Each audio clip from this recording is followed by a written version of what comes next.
there's 3 bolts that come in from the back.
So 3 out of 4 of the bolts for the alternator come in from the back. You got a long bracket off the exhaust manifold, 2 small brackets off the exhaust manifold on a smaller bolt, and then a bolt here, and then of course the main bolt down at the bottom.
So it definitely makes it easier to get to these exhaust manifold bolts without this front suspension in.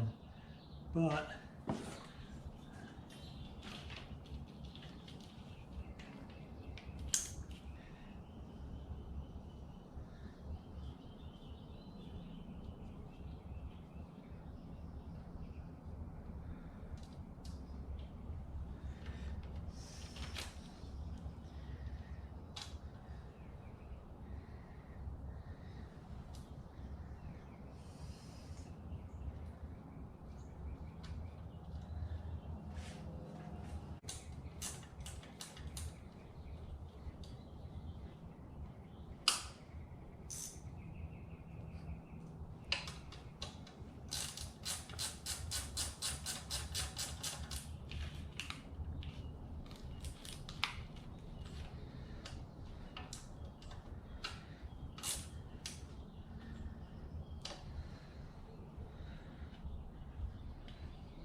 I'm going to leave the air pump out because of that power steering hose. like I said, I tried to, man, I tried to cheap out, to be honest, and buy just a regular piece of hose because it was $6 and I couldn't find the other hose. I finally found it once this started kinking on me, but $55 for that return hose from the reservoir down to the pump. It's almost as much as the power steering pressure line and the power steering return line together, combined.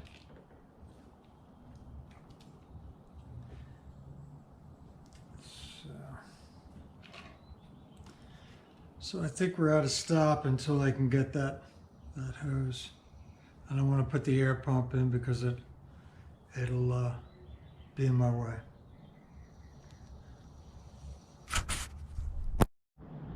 So here's a look at that alternator from the back side. I know my filming was from the front and that wasn't really a great angle because there was all the bolts are in the back. But as you can see, this one upper bracket, right, that goes down to the exhaust manifold. So there's one of our bolts going to the alternator. And then if we look down at the bottom, you have two brackets. You have one going to this exhaust manifold and then one going to this. They V together and go into this bolt. So two exhaust manifold brackets going into the alternator. And then of course way down here you have the last bolt. So we have one bolt, two bolt, three bolt, and then the fourth bolt, which is the only one from the front.